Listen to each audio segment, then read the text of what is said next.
very quickly here, a lot of you have asked questions about the online class that I teach on Saturdays, 2 p.m. to 4 p.m. Eastern Standard Time, Ancient Kemet, the Moors, and the Maafa, Understanding the Transatlantic Slave Trade, what they didn't teach you in school. So we deal with thousands of years of history, and we deal with what leads up to the transatlantic slave trade taking place.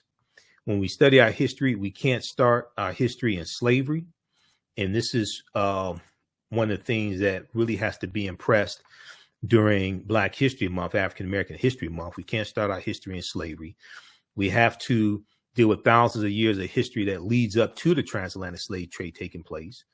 We have to deal with ancient Kemet, ancient Egypt, Nubia, Ta-Nehisi, deal with these African civilizations, deal with Carthage, and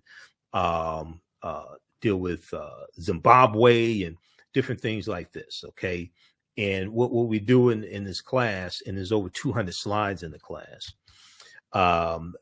we go through and look at this history chronologically. There's a timeline of history that we use, and then we go through and look at different periods of history to see cause and effect. And we look at how really Africans lose control. We look at invasions that take place. One of those things we look at are the Punic Wars, and we look at Hannibal Barca and the Battle of Cannae in 216 BC. But we have to understand that even when we look here at the U.S., we have to understand that African people have been in the land we call the United States of America, this landmass. We've been here at least 51,700 years. And if we look at Dr. David Imhotep's book, The First Americans Were Africans, Documented Evidence, on page 14 of his book, he deals with a discovery made by Dr. Albert Goodyear in Allendale County, South Carolina in 2004, where they found 13 different types of evidence that to thoroughly document an African presence in the land we call the United States of America, dating back at least 51,700 years ago. Now, this is, and in South America, dating back at least 56,000 years ago. And they found artifacts, architecture, campsites, carvings, Egyptian writings, footprints in lava, genetic M174, dihaploid groups dealing with DNA and genetics, linguistics, painting, skulls, skeleton structures, and tools. Now, these were the Khoisan. The Khoisan have the oldest DNA on the planet. This is Dr. Albert Goodyear, who's an archaeologist at the University of South Carolina. This is an article from 2004 from ScienceDaily.com that talks about his discovery. This article is almost 20 years old. New evidence puts man in North America 50,000 years ago. Because one of the things we do in the class is we look at archaeological discoveries, and these archaeological discoveries that have come out in the past, within the past 10 years, that are causing the archaeologists and scientists to totally rethink everything and push the timelines back. Okay, so this is why we can't start our history in this country with us conquered and shackled and chained and conquered by Europeans. All right, but even when we deal with our history before the United States, we can't start our history in 1441 with the Portuguese going into Mauritania. We can't start our history in slavery. We have to deal with when African people ruled the world. So the Khoisan have the oldest DNA on the planet. In October 2012, genetic study published in Science magazine found that the Khoisan in Southern Africa are the oldest ethnic group of modern humans, with their ancestral line originating about 100,000 years ago. The Khoisan, formerly called by the derogatory term Bushmen, are genetically unique, and no other currently known population had separated so early from our common modern human ancestor, according to the report. The Khoisan live mainly in Southern Africa and territories spanning Botswana, Namibia, Angola, Zambia, Zimbabwe, and South Africa. They are largely divided into two groups: hunters and gatherers, the Sans people, S-A-N, that's the Sans people, and keepers of livestock, the Khoisan people.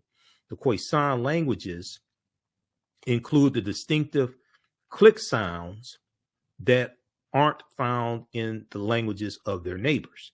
Now, AtlantaBlackStar.com has a good article called 5 Ethnic Groups That Prove the First Humans Were Black. Okay. And then we have the people of the Andaman Islands as well. There's a number of different archaeological discoveries that we look at that will totally blow your mind, and they're causing the archaeologists and paleontologists and scientists to understand that all of this is much older than we thought, and they have to keep pushing the timelines back. I mean, there was an ancient beer factory discovered. It was discovered last year. It was discovered in 2021 in Egypt that dates back 5,000 years. But this discovery right here, New York Times has an article from February 2010 on Crete, new evidence of very ancient mariners. On Crete, new evidence of very ancient mariners. And this discovery deals with on the Greek island of Crete, which has been an island for more than 5 million years. They found stone tools that date back at least 130,000 years ago. They found stone tools that date back at least 130,000 years ago. And they said this is looked at as evidence, because it's considered strong evidence for the earliest known seafaring in the Mediterranean. Now, Crete has been an island for more than 5 million years, meaning that the tool makers must have arrived by boat. You're talking about 130,000 years ago. Okay. And one of the things Dr. David Imhotep deals with is how we were sailing 130,000 years ago. So this seems to push the history of Mediterranean voyaging back more than 100,000 years, specialists in Stone Age archaeology say. Previous artifact discoveries had shown people reaching Cyprus, a few other Greek islands, and possibly Sardinia no earlier than 10 to 12,000 years ago. So this is causing them to have to rethink everything. Okay, you have the lost city of Egypt, Tanis Heraklion, which what they found was revealed in 2013. This was a city in Egypt built about 8th century BC or BCE, before the Common Era, and it was swallowed into the sea. It was swallowed into the sea about 1,200 years ago. Okay, Tanis Heraklion, and they found 16-foot tall statues. They found 64 ships, okay, at the bottom of the sea. This is what they found, but they found all this evidence of this lost city of Egypt, Tanis Heraklion. They found 700 anchors, countless gold coins. This discovery was revealed in 2013. So I remember when it was revealed, I talked about it when it came out, okay? All right, now, when we look at the Washington Monument, that is a ancient African symbol called a Tekken, which comes from the mythology of Asar, Aset, and Heru, who the Greeks called Osiris, Isis, and Horus. And there were about 1,200 Tekkenu all throughout ancient Kemet. We know that the foundation of Freemasonry comes out of ancient Kemet as well, comes out of the teaching from the lodges, the mystery systems, out of ancient Kemet. And 50 of the 56 signers of the Declaration of Independence were Freemasons. Egypt. So there's some books that we reference in the class. You don't have to buy any of the books to follow along. But one of them is Egypt on the Potomac by Tony Browder. And I've interviewed, Browder's a friend of mine. I've interviewed him a number of times. Brilliant historian and archaeologist. There were approximately 1,200 Tekenu built in ancient times, but only about a dozen are found in Egypt today. Many of the Tekenu removed from Egypt are now in Istanbul, Turkey, London, England, Paris, France, Berlin, Germany, Vatican City in Italy, Rome, Italy, Vatican City, and elsewhere throughout the world. The Tekenu for plural, are now called obelisks by their new owners, and few know their origin or that they symbolize the resurrection of the African king Asar, or the African king Asar from the mythology of Asar, Set, and Heru. Now, the word Mason is derived from the Latin words mass and sun. Mason means child of light and expresses the desire to pursue light, which is a metaphor for the sun, which symbolizes knowledge. So for eons,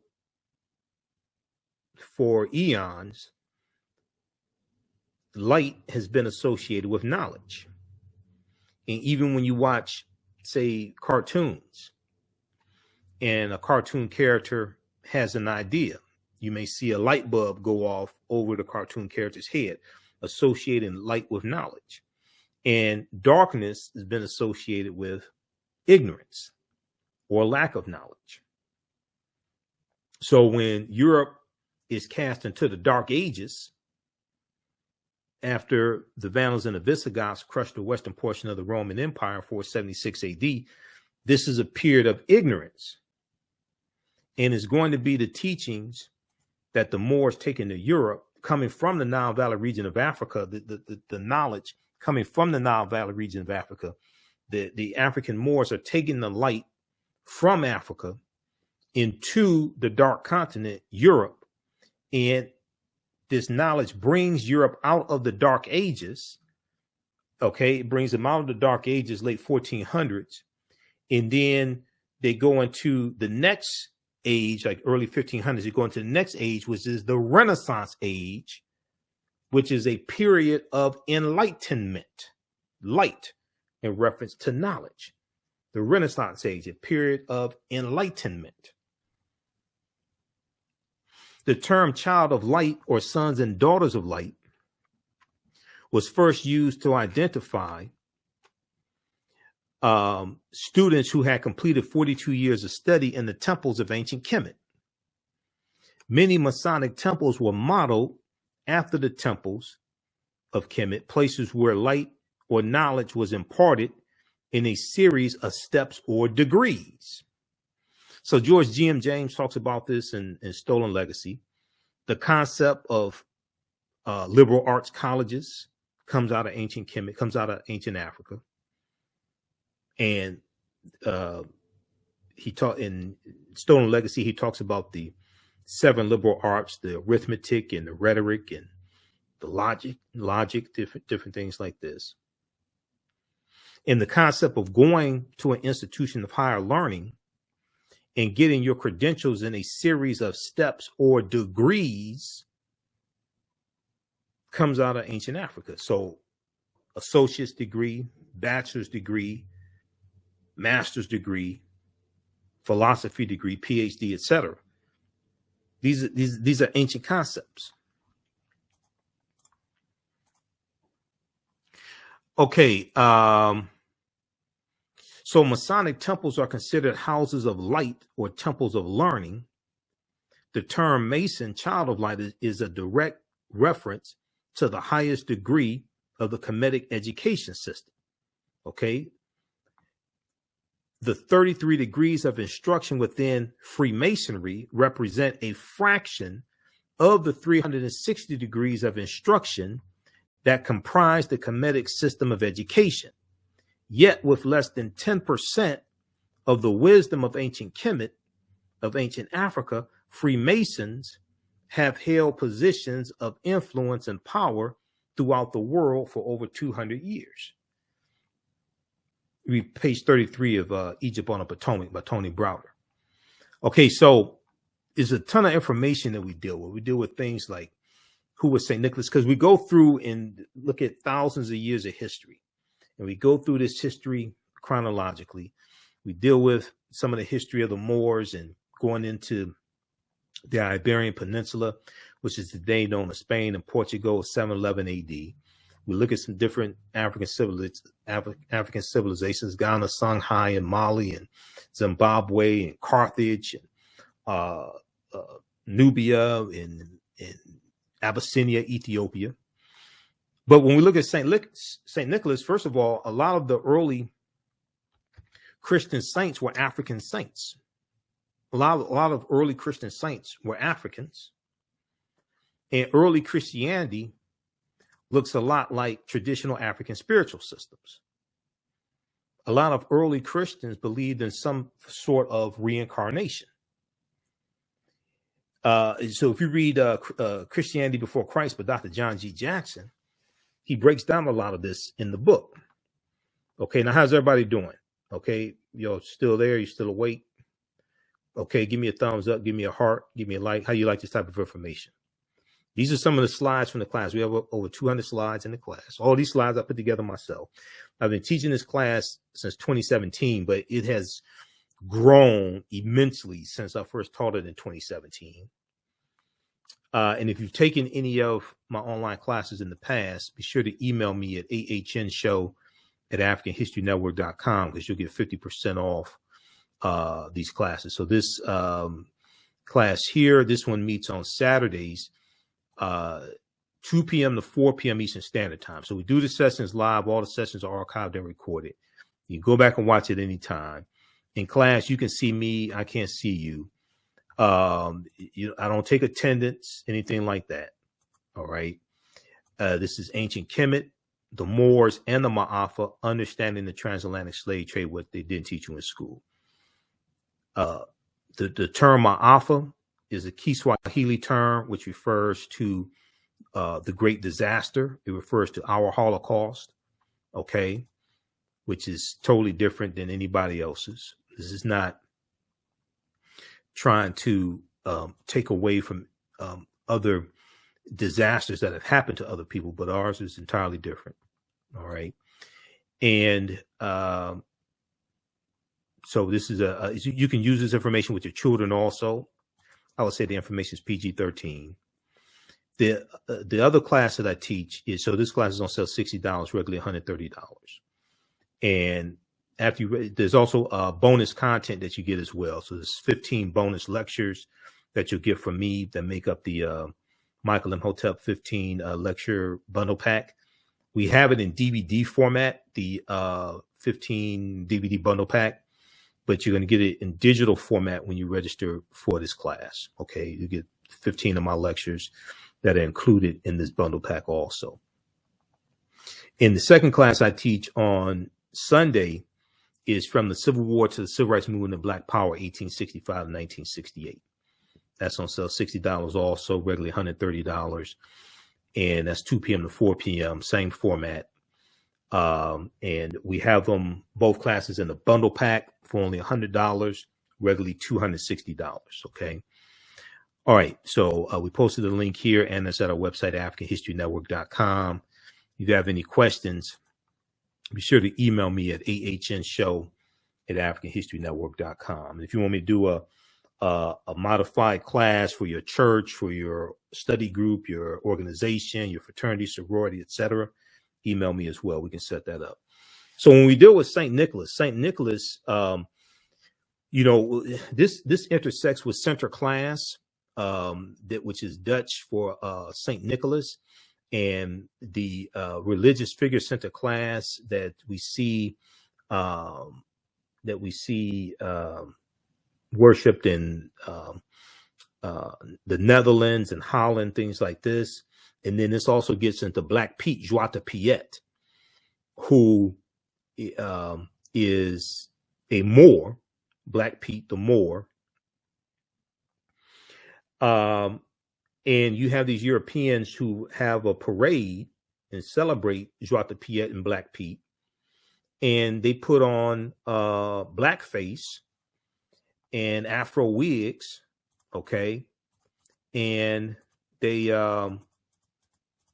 this right here, they put on blackface and Afro wigs, all right, and they celebrate the coming of center class and Black Pete. Now, from center class, from this religious figure of center class, you get the secular figure, the mythological figure of Santa Claus. Okay, and center class is introduced into the U.S. in the early 1700s by the Dutch. And you're going to have the cartoonist Thomas Nast. The cartoonist Thomas Nast, N-A-S-T, is largely credited with creating the secular figure of Santa Claus, the jolly fellow, fat, red and white suit, things like this. But that comes from center class, which comes from the Netherlands. But if we look at Bishop Nicholas of Myra, which is modern day Turkey, he was a Greek Orthodox bishop born in 280 AD. He was African, by the way, as well, as many of your early saints were. He was born to wealthy parents and gave away his inheritance to the poor. He's a patron saint to children, seamen, prostitutes, pawnbrokers. And patron saints are saints who are said to watch over different groups of people. These are patron saints. And the concept of the patron saints is going to come from the Neteru, because when you study the Neteru, coming out of ancient Kemet, and you have like Ma'at and Auset. Auset is associated with love and fertility. Auset, the mother of Heru, and we know that this is where you get the first Holy Trinity of Asar, Auset, and Heru. Heru, born of a virgin birth, December 25th, which ties into astronomy. All right, and you deal with. I've done a whole presentation dealing with the winter solstice and why Christmas is celebrated on December 25th. We deal with that in the class as well. There's a whole separate lecture I've done dealing with that in ancient Kemet, the winter solstice, and the history of Christmas. But Christ is not a name, it's a title, dealing with anointed or the anointed one. Christ coming from the Greek Christos, coming from the Kemetic ka rest, ka meaning spirit, rest meaning to rise. When you study all this, it takes you right back to ancient Africa or Sumer or Mesopotamia, and we're dealing with a retelling of ancient stories. We're dealing with a retelling of ancient stories told over and over again, adapted to various people's cultures throughout thousands of years.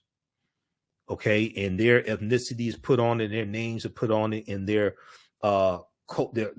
ideology that coming from their culture. Their mores, their cultures, things like this are infused into these stories. When you look at in Europe, they were worshiping the Black Madonna and Child even before the Moors go into Europe, which comes from Asar, Auset, and Heru.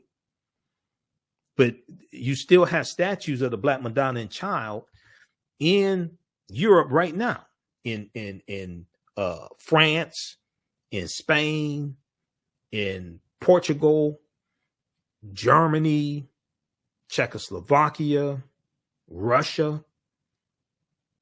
And from the Black Madonna and Child, you get the decolorized version of the white Mary and Jesus. And as Europeans are coming out of the Dark Ages and they start conquering other people's lands and extracting the wealth out of people's lands, extracting the mineral wealth and building up Europe, because Europe had been devastated by the Black Death, the bubonic plague, and from 1347 to 1400, Europe loses between a quarter to a third of their population. But as you see a rise in European powers, you're going to see a rise in the dominance of the European phenotype. European phenotype gets elevated, and a lot of these different figures that were traditionally African figures, mythological, etc., get reinterpreted as European. When you study Zeus amongst the Greeks, In Greek mythology, in Greek mythology, they tell you Zeus comes from Ethiopia. We know the word Ethiopia and Ethiops is Greek, which means sunburnt, but they tell you Zeus comes from Ethiopia. Originally, Hercules was black. Then you're going to see Michelangelo paint the Sistine Chapel, and he uses his aunt and uncle as the models for Adam and Eve. You're going to see this reinterpretation of these traditional figures that were traditionally African. You're going to see them reinterpreted as European, and then they're going to be projected around the world. If you look at this book here, this is one of the books I use in the class from Runoko Rashidi, who's a friend of mine. We know Runoko passed away August 2nd, 2021. He was in Egypt. Black Star, the African presence in early Europe. Black Star, the African presence in early Europe. So on page 90, and we know Runoko had a library of probably about 40,000 photographs he took. He visited something like 125 islands and countries all around the world. And he would document the African presence all around the world. So these are statues of the Black Madonna and Child in Switzerland, Poland, Madrid, Spain, Luxembourg City, Luxembourg. They were basically worshiping African people. This is coat of arms of Pope Benedict XVI with the head of a Moorish king. Because when you study a lot of these Europeans' bloodlines, they have African Moors in their bloodlines because the Moors intermixed into European populations. Okay, so on a lot of the royalty in these different European nations, on their coat of arms, they have an African Moorish head because they had some Moorish ancestry in their bloodline. This right here is the flag of Sardinia, the national flag of Sardinia that has 4 Moors heads on it. That's the national flag right now. Originally, the bandana was a blindfold because the Moors were in those areas, but they were conquered. And we're going to see in different areas, like the Moors conquered and enslaved, and we see this especially amongst the Spanish. Okay. And they're going to be taken into different like Spanish colonies. But this is a deep history. We look here, you see the Black Madonna and Child here in France. You see it, another Black Virgin of Paris. We see one here in Spain. Another one in Kremlin in Moscow. This painting, that's in Moscow. This is page 89. Okay, so this all ties into our history. This is a deep book right here. I interviewed Runoko about this book in 2014. This is another book we use in the class, Golden Age of the Moor, edited by Dr. Ivy Van Sertima. Because this, we go through and deal with this history chronologically. Okay, so Golden Age of the Moor is another book we use. Before the Mayflower by Lerone Bennett Jr. is one that we use. Okay, this is the 6th edition. It's beat up. I need another one. Now Valley Contributions of Civilization by Tony Browder is one. How White Folks Got So Rich, The Untold Story of American White Supremacy. This is the 3rd edition from the Nation of Islam Research Group. The Egyptian Philosophers, Ancient African Voices from Imhotep to Akhenaten by Dr. Malefe Kete Asante. Now, you don't have to buy any of these books to follow along in class. I use these for reference. We cite different parts of the book. This right here, the Declaration of Independence and Other Great Documents of American History. I use it more so in the second class I teach, from the Civil War to the Civil Rights Movement and Black Power, 1865 to 1968. This one right here. This is probably about $2 from Dover Books. This is a really good one. It has Declaration of Independence, U.S. Constitution, all that stuff in there. But you can read the U.S. Constitution at loc.gov, Library of Congress website. Okay. You can read it for free there. Because when we understood the Constitution, we'd be much better off. We understood history and law. This one right here, Collective Courage, A History of African American Cooperative Economic Thought and Practice by Dr. Jessica Gordon Nimhart, which deals with our deep, rich history of cooperative economics and the co-ops. This is another book that we reference in the class. Okay. Nile Valley Contributions to Civilization by Tony Browder. Egypt on the Potomac by Browder as well. This book right here, Egypt on the Potomac.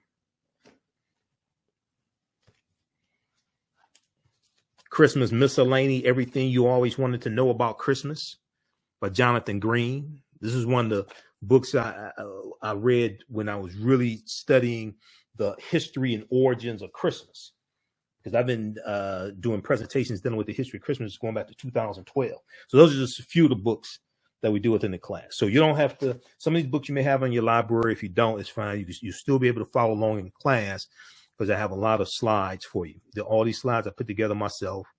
How's everybody doing? Okay. How you all like this type of information? Who still needs to register for this 10-week online class? As soon as you register, you can watch the class we did last week. I'll post the link here again. And we also have a bundle pack when you register for both classes for only $100. The classes are regularly $130 each. You have a special discount right now. And if you have any questions, if you have to make any other arrangements, if you want to pay through PayPal or anything like that, or pay through Cash App, email me ahnshow@africanhistorynetwork.com, ahnshow@africanhistorynetwork.com. All right, let's continue here. We'll be here for a few more minutes. So it's important to understand this history chronologically. Historical events don't happen in a vacuum. They are the culmination of a sequence of historical events that lead to other events taking place. Some other things we deal with now, we deal with the film Black Panther. And the film Black Panther is deep on multiple levels. Okay. The word Wakanda is a real word. There were 11 different African cultures infused into the film Black Panther. Ruth Carter, who was the costume designer, she studied 11 different African cultures over the course of about 6 months.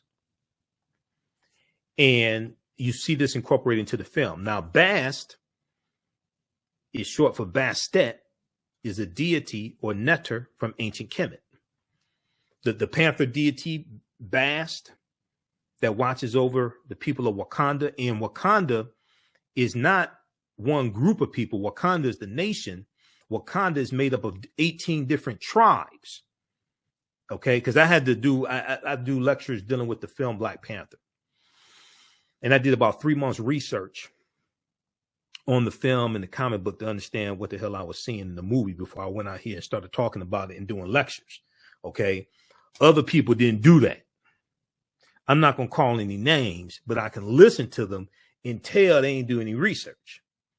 And 2 of the books that I read, first of all, there's about 100 articles that I read dealing with the movie and the comic book because I'm a researcher, to really understand what I'm seeing on the screen. And the movie Black Panther was the 18th film in the Marvel comic universe. And all those films have an interconnected storyline. And then there were 4 other films in that sequence, in that interconnected storyline. So you have to understand the interconnection between the movies to understand what you're seeing in the movie. These are 2 books that I read on the film Black Panther to understand what it is that I'm seeing in the movie before I go out here and start talking about it and doing presentations across the country. The official movie special, Black Panther. So this has interviews with the cast, the director, Ryan Coogler, background information on the movie, things like this, right? How many people have seen this book? I read over 100 articles on the movie Black Panther. Okay, to understand what I'm seeing in the movie. And then I read this book here by Marvel, also by Marvel, Black Panther, The Ultimate Guide. This deals with the 52-year history of the Black Panther comic book, because a lot of the themes from the comic book we see in the movie. And then we see changes in the storylines, things like this. So I had to study the Dora Milaje comes straight out the comic book. I had to study the history of the comic book to understand what I'm seeing in the movie before I go out here and start doing presentations on the movie. And understanding like the change in the storyline of Killmonger, things like this. Because in the comic book, Killmonger is 100% Wakandan. He's not half Wakandan, half African American. And look at the introduction of Black Panther in the Fantastic Four comic book. All this stuff. Okay. So when we look at Wakanda, first of all, Wakanda is a real word. Wakanda means possesses secret powers in the Omaha Ponca Native American language and the Sioux Indian language. And then Wakanda is also a Bantu word as well. Now, when we look at Bast or Bastet, Bastet is an ancient Egyptian goddess or neter worshipped in the form of a cat or in the form of a lioness and later a cat. She's a goddess of warfare in Lower Kemet, worshipped as early as the Second Dynasty, about 2890 BCE, before the Common Era. When we look at the Black Panther comic book, Wakandan religion and its tribes. The religion of the Wakandan people first developed during the pilgrimage to the land in their conflict with the originators. The gods of Wakanda formed from the heroes of humans within the tribe. Ascending to the status of a god, these heroes became the Orisha. The Orisha are the names of the deities in the spiritual system of Ifa, which is practiced amongst the Yoruba of Nigeria. This is in the comic book, the Orisha. Some people say Orishas, but a brother from Nigeria told me, he said it's Orishas.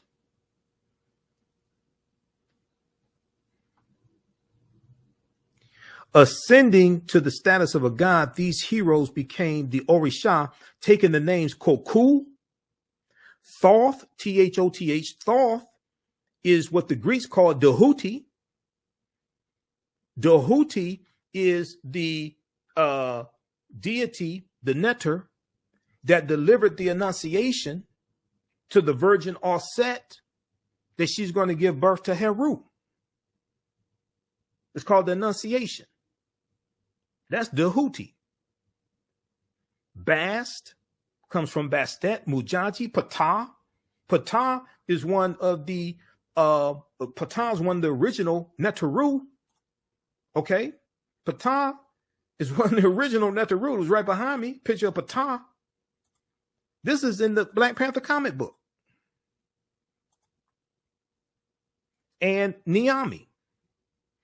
The Orisha's origin. Let me flip back over to this. Hold on.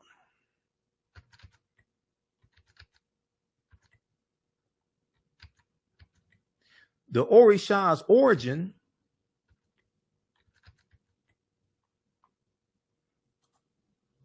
okay, I'm going to go back to that slide. Hold on. What can I see this here? All right, here we go. Should be able to see it now. The Orisha's origins date back to the ancient Egyptian beings known as the Ennead. So if you study ancient Kemet, you know the Ennead refers to the 9 original Neteru. This is out of the Black Panther comic book. What are the Ennead? Ennead means group of 9 in Greek. In ancient Kemet, they were called Pesjet. The 9 Neteru were Atum, which is the sun, Shu, which is air, Tefnut, moisture, Geb, earth, and Nut, sky, Asar, who the Greeks called Osiris, Aset, Isis, Seth, Set, who was the brother of Asar, and Nephthys. This is known as the Ennead, which comes straight out of ancient Kemet, but that's in the Black Panther comic book. Read pages 274 and 277 of Ancient Egypt by Lorna Oakes and Lucia Galen. Also Nile Valley Contributions to Civilization. And they break this down in the book, because pages 274 to 277, they have a chart of the Neteru.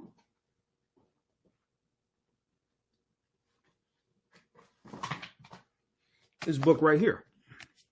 They have a chart of the Neteru. And so we show you this in the class. We go through and break all this stuff down and put it into, or like organize all the information. They have a chart of the deities of the Neteru and their attributes. And from the Neteru, this is where we get the concept of the saints. Because in Christianity, and contrary to popular belief, the Catholic Church wasn't founded until mid 11th century AD. It's going to be the Eastern Orthodox Church that we see early on. So when you had the Council of Nicaea in 325, that's not the Catholic Church. Catholic Church is not founded until centuries later. That's the Eastern Orthodox Church. That's the Eastern Orthodox Church that we see when in 431 or 432 AD, Pope Celestine I sends a British slave named Patrick into Ireland to convert the Irish to Christianity. Catholicism doesn't exist, and he's fighting against the Druids and killing the Druids. This is how we get the myth of Saint Patrick, and they say he drove the snakes out of Ireland. But the Druids are dealing with a watered down version of teachings coming out of ancient Kemet, and they wore on their helmets, they wore a cobra, or they have a uraeus on their helmets, and they were known as the snake people.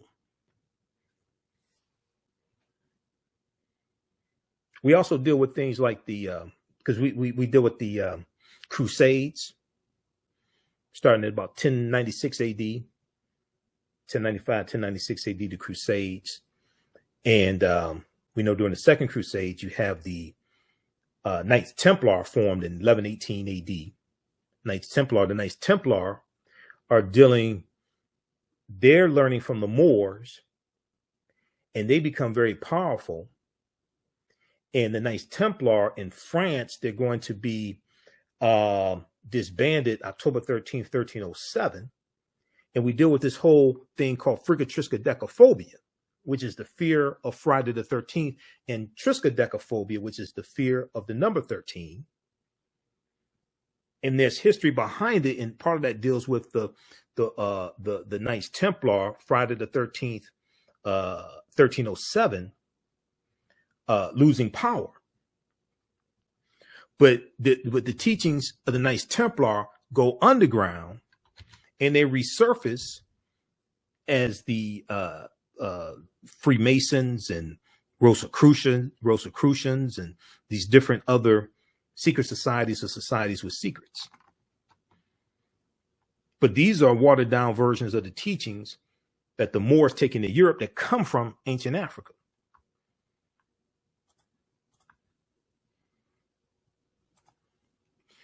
So this is just a sample of the type of information that we deal with. In Wisconsin, there's a water park called Wakanda, because Wakanda is an ancient term. You have a school in Nebraska named Wakanda. You have a water park in Wisconsin named Wakanda.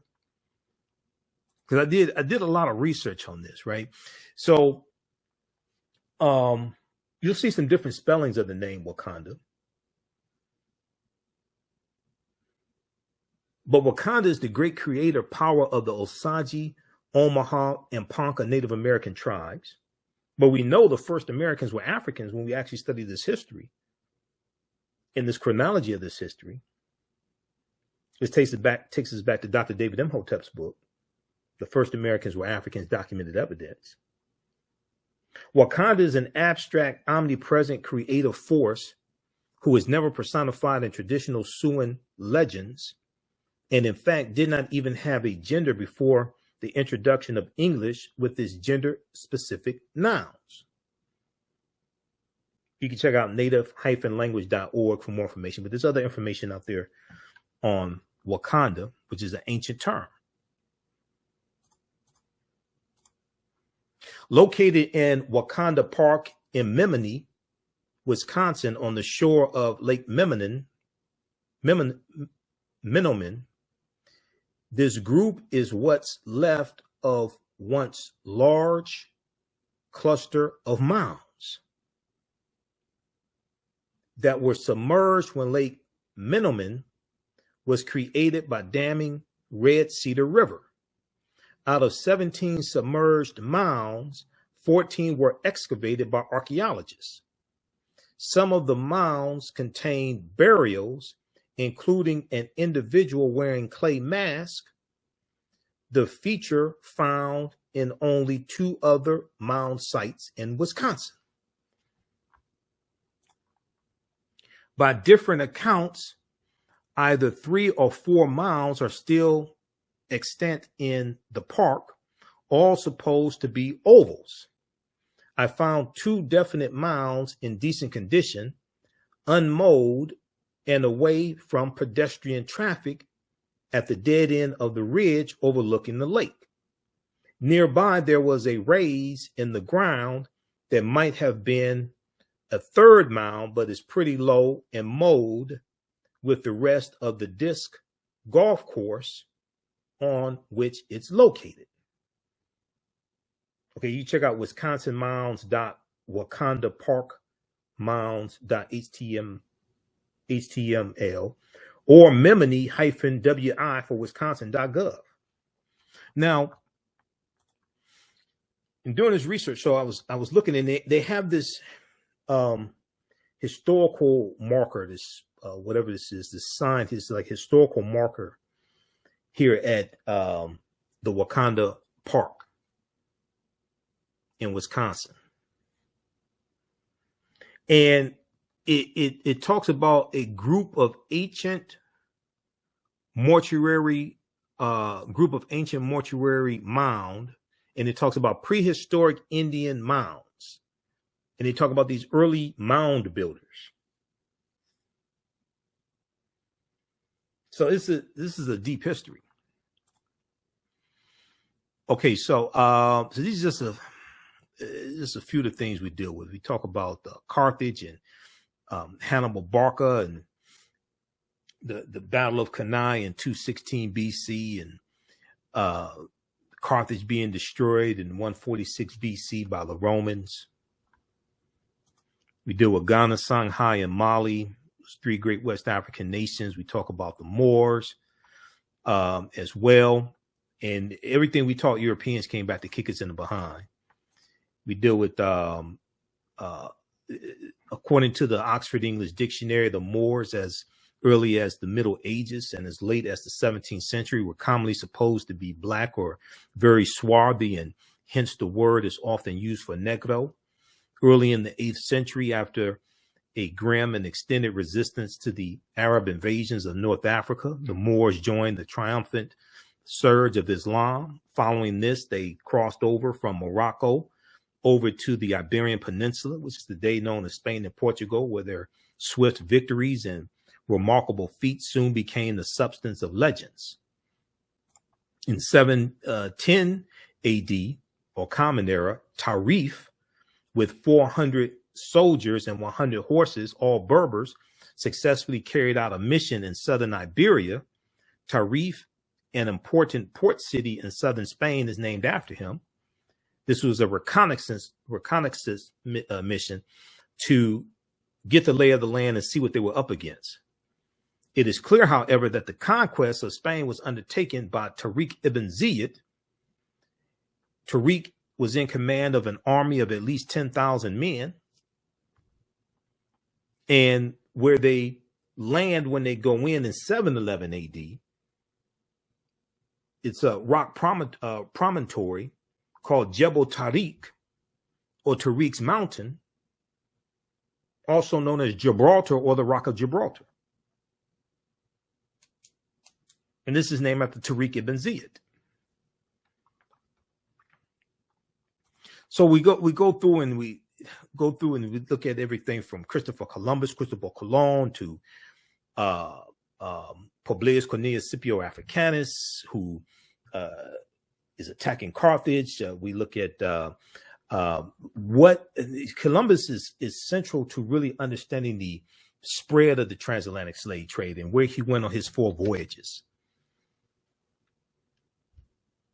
And the nations that he conquered, the island nations that he conquered, like Jamaica and Dominican Republic and Haiti on the island of Hispaniola, which he called La Isla Española, which is anglicized to Hispaniola, okay, refers to the Spanish island. So the western third of the island of Hispaniola was a colony they called Santo Domingo amongst the Spanish. When the French take over the colony in 1697 from the Spanish, they call it Saint Dominique. And we know there's a revolution in 1791 in that colony. And when those Africans declared their independence January 1st, 1804, they called it Haiti, which is the Taino name, Haiti. And we call it Haiti. But those nations of Haiti, Santo Domingo, Dominican Republic, Cuba, which Columbus conquers on behalf of the Spanish crown in 1492, Puerto Rico, which he conquers in 1493 on behalf of the Spanish crown, those island nations have never recovered for what happened to them over 500 years ago. They're still dealing with the side effects of what happened to them over 500 years ago. And the British take over Jamaica from the Spanish. The French take it over from the Spanish. But when we look at where Columbus goes on his 4 voyages, see, Columbus helped lay the foundation for slavery, racism, capitalism, the exploitation of indigenous people. And then we see that we're going to have the Asiento de Negros signed by King Charles V in 1518, which really expands the transatlantic slave trade and causes direct transports of Africans from Africa directly to the Spanish colonies without having to go into Spain first. The Asiento de Negros.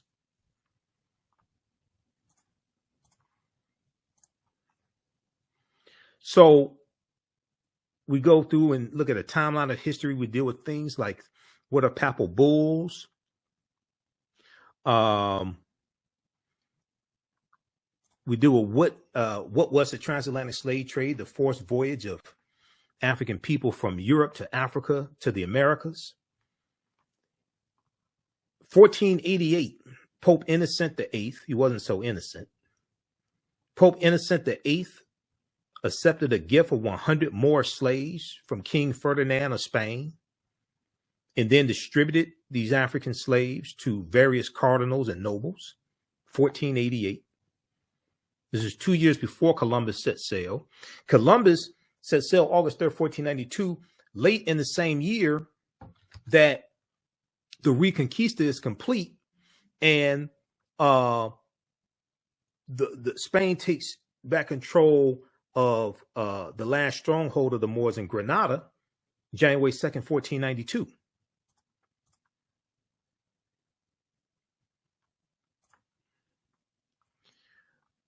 When we look at, let me see here. What was the Middle Passage? So the Middle Passage was the leg of the triangular trade from Africa to the Americas, or what Europeans call the New World. Manufactured products such as rum and textiles were, or weapons and gunpowder, etc., were taken from Europe to Africa in exchange for Africans who would become slaves or exchange for gold and silver. These Africans were then sold in the Americas, in the Caribbean, for raw materials such as sugar and molasses. And one of the things that they're doing, especially amongst the Spanish, and the French do this also, they set up sugarcane plantations in these colonies because sugarcane grows in warmer climates. So Jamaica and Haiti and Cuba and Puerto Rico are excellent climates to grow sugarcane. And sugarcane was a big commodity even before cotton became king. So we take you throughout history, and then we leave off in about the 1830s or so, 1840s. In the second class that I teach, from the Civil War to the Civil and Black Power, 1865 to 1968, that second class basically picks up where this first class leaves off. And the reason why is because the second class is a 10-week online class. There's so much information that I had that I couldn't deal with. See, that the period of time from 1865 to 1968 is a crucial period of time. And we're dealing with the Civil War. We're dealing with the Special Field Order number 15, 40 Acres and a Mule, all this history. Okay. So the second class, from the Civil War to the Civil Rights Movement and Black Power, 1865 to 1968. We go through in each class, we analyze about a 10, 15, 20-year period of time.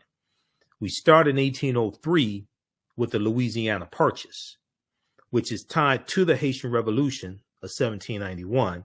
And France sells the land that they have here in the U.S. They sell that land for about $15 million to the U.S. in 1803. And that deal was signed off on by Thomas Jefferson, President Thomas Jefferson. So the Louisiana Purchase basically doubles the territory of the U.S. at that time. And they're going to carve out about 15 states out of this territory. Louisiana Purchase of 1803, which is tied to the Haitian Revolution. And the Louisiana Purchase of 1803 brought into the United States about 828,000 square miles of territory from France. France had no right to the land. This land basically stolen from Native Americans and African people who were already here. But this doubled the size of the U.S. What was known at the time as the Louisiana Territory stretched from the Mississippi River in the east to the Rocky Mountains in the west, and from the Gulf of Mexico in the south to the Canadian border up north. Part or all of 15 states were eventually created from the land deal, which is considered one of the most important achievements of Thomas Jefferson's presidency. You check out history.com, official website of the History Channel. They have some good information there on Louisiana Purchase. So we go through and look at this history. We look at we look at this history chronologically as well. We look at Texas becoming part of the Union in 1845. We look at Texas winning their independence from Mexico in 1836. Mexico winning their independence from Spain in 1821. Vicente Guerrero becoming the second president of Mexico in 1829. He's of African descent. He abolishes slavery. We look at the Alamo, the fight over the Alamo, the fort, 1836. Look at the Mexican-American War, 1846, 1848. Okay. And because of the Mexican-American War, then the U.S. is going, and you're dealing with this concept of manifest destiny as well. The U.S. is going to get the land that makes up California, Arizona, New Mexico, Colorado, Utah, and Nevada from Mexico. as a result of the Treaty of Guadalupe Hidalgo of 1848, which is what ends the Mexican-American War. And you're dealing with westward expansion, and you're dealing with the United States basically want to take over the entire North American continent. You're dealing with territorial disputes. This is how the Mexican-American War starts. But because of the Mexican-American War, you're going to have what's called the, and even before that, you have the Missouri Compromise of 1820, which organizes the land that the U.S. gets from the Louisiana Purchase. But the Compromise of 1850 organizes the land that the U.S. gets from Mexico. And it comprises, the Compromise of 1850 comprises of 5 bills. The 5th bill that it comprises of is the Fugitive Slave Act of 1850, which intensifies the abolitionist movement and causes more runaway slaves to go into Canada as opposed to staying in the North. And this is 4 years before the Kansas-Nebraska Act of 1854. And as a result of the Kansas-Nebraska Act of 1854, you have the Republican Party founded in 1854. Because the majority of the time that slavery exists in this country, you don't have a Democratic Party or Republican Party. Democratic Party is not founded in 1828. Republican Party is founded in 1854. So we're going to go through and see what leads to the Civil War taking place. Okay. And that's triggered especially by the election, the November 6, 1860 presidential election. And Abraham Lincoln becomes the president-elect. And the many southern states fear that Lincoln is going to free the slaves. So the first state to secede from the Union is South Carolina, December 20th, 1860. About 6 weeks after Lincoln becomes president-elect. The Civil War in the United States began in 1861, April 12, 1861, with the attack on Fort Sumter in South Carolina. After decades of simmering tensions between northern and southern states over slavery, states' rights, and westward expansion. The election of Abraham Lincoln, November 6, 1860, when he became president-elect, caused 7 southern states to secede from the Union and form the Confederate States of America. 4 more states soon joined. The war between the states as a civil war was also known, ended in Confederate surrender in 1865. The conflict was the costliest and deadliest war ever fought on American soil, with some 620,000 of 2.4 million soldiers killed, millions more injured, and much of the South left in ruin. And then we deal with Reconstruction, which is a crucial period of history, which is not really taught in schools. Reconstruction, 1865 to 1877, where African Americans were showing America really how to have a democracy. There's a good article from time.com that we've talked about here on this show. Came out January of 2022, January 12, 2022. This makes the connection that I've been making even before I saw this article. This makes the connection between the political violence targeting African Americans and white Republicans during the Reconstruction era. It makes the connection between that and the January 6, 2021 insurrection, instigated by the traitor-in-chief, Donald Trump. A new report finds that 45 states are failing to teach students about the period that shaped race relations after the Civil War. That's the Reconstruction era. A new report finds that 45 states out of 50 are failing to teach students about the period that shaped race relations after the Civil War. We're still dealing with the effects of the Civil War and Reconstruction. Reconstruction ended in 1877. We're still dealing with those effects today. In the aftermath of the insurrection, January 6, 2021, at the U.S. Capitol, many leading historians drew parallels between the violence and the Reconstruction era, the period of political revolution directly following the American Civil War. Quote, the events we saw reminded me very much of the Reconstruction era and the overthrow of Reconstruction in 1877, which was often accompanied or accomplished, I should say, by violent assaults on elected officials, which is why you needed the Ku Klux Klan Act of 1871. This is a quote from Eric Foner, Pulitzer Prize winning historian and author of Reconstruction, America's Unfinished Revolution, 1863 to 1877. He said this in an interview with the New Yorker published a week after the January 6th insurrection. This is what I've been saying on the show. I said, dude, that's what happened during Reconstruction. Clinton, Mississippi massacre, 1874, Vicksburg, Mississippi massacre. When you go study these riots and massacres during Reconstruction, but then after Reconstruction ends, a lot of that was over.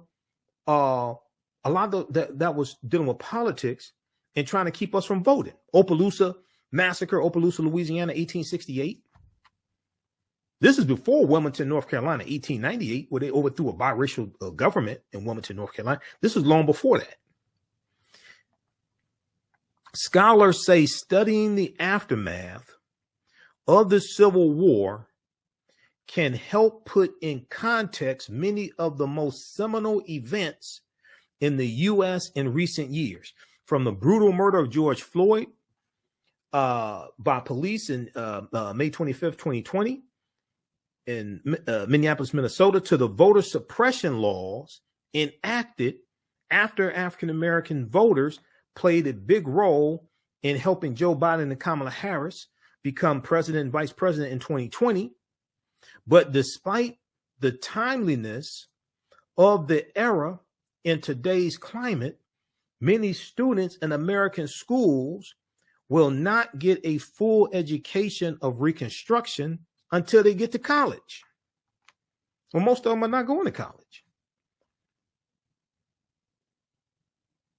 And this is directly related to our understanding of history, and your understanding of history influences your understanding of politics and who you vote for and the policies you support. In social studies standards, 45 out of 50 states and the District of Columbia, discussion of Reconstruction is partial or non-existent. In 45 states out of 50 and the District of Columbia, discussion on Reconstruction, 1865 to 1877, is partial or non-existent, according to historians who reviewed the period, reviewed how the period is discussed in K through 12 social studies standards for public schools nationwide.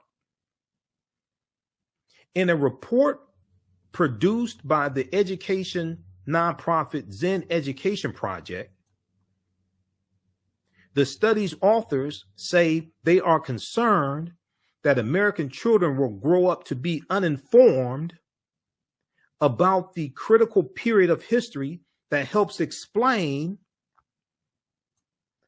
why full racial equality remains unfulfilled today. So all this is connected, and all this is tied to history.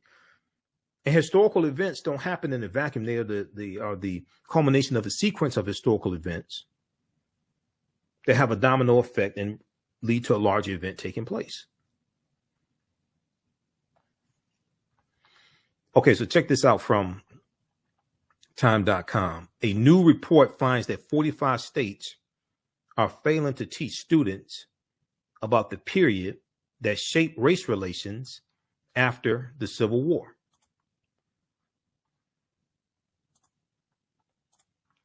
All right, how's everybody doing? How y'all like this type of information? So I teach the classes on the weekends, Saturdays and Sundays, 2 p.m. to 4 p.m. Eastern Standard Time. If you have any questions, email me at ahnshow@africanhistorynetwork.com, We're going to post the link here again. You can register for the online class. You also can register for the bundle pack. So the class is regularly $130. They're on sale $60. $60 each. We have a bundle pack. You can register for both classes for $100. If you want to pay through Cash App, email me and we can do that as well. Or you can just send it through Cash App also. I'll enroll you in the class. We have a Cash App information here. $, the AHN show through Cash App and through PayPal, paypal.me/the AHN show. So on Saturdays, we have the information at our website, AfricanHistoryNetwork.com. On Saturdays, 2 p.m. to 4 p.m. Eastern Standard Time, ancient Kemet, the Moors, and the Maafa, understanding the transatlantic slave trade, what they didn't teach you in school. As soon as you register, you can watch the class we did last week. So we do the sessions live. All the sessions are archived and recorded. You can go back and watch them anytime. Okay. You don't have to be present in class. And even a year, and once you register, you have full access to the class. So even after the course is over with, a year from now, if you want to watch the full class, is there, you can watch it. You can also use this information with your children and your family. The information, I would say, is PG-13. I don't do a lot of cursing. It's not overly graphic. I don't show naked people and things like this. It is, it's not like that. On Sundays, 2 p.m. to 4 p.m., I teach from the Civil War to the Civil Rights Movement and Black Power, 1865 to 1968. Okay. All right.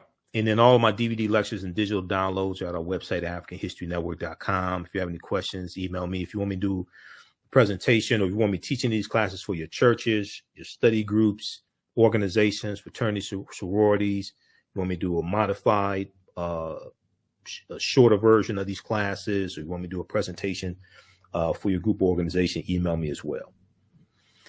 Okay, well, look, we have to get out of here. I'll see you all in class. Remember, at the African History Network, hopefully you learned a lot from this. Give us a thumbs up on this broadcast. Give us a heart. Give us a like. Follow us on our Facebook fan page, The African History Network, our YouTube channel, Michael Imhotep, IMHOTEP, and turn on live notifications so you know when we go live.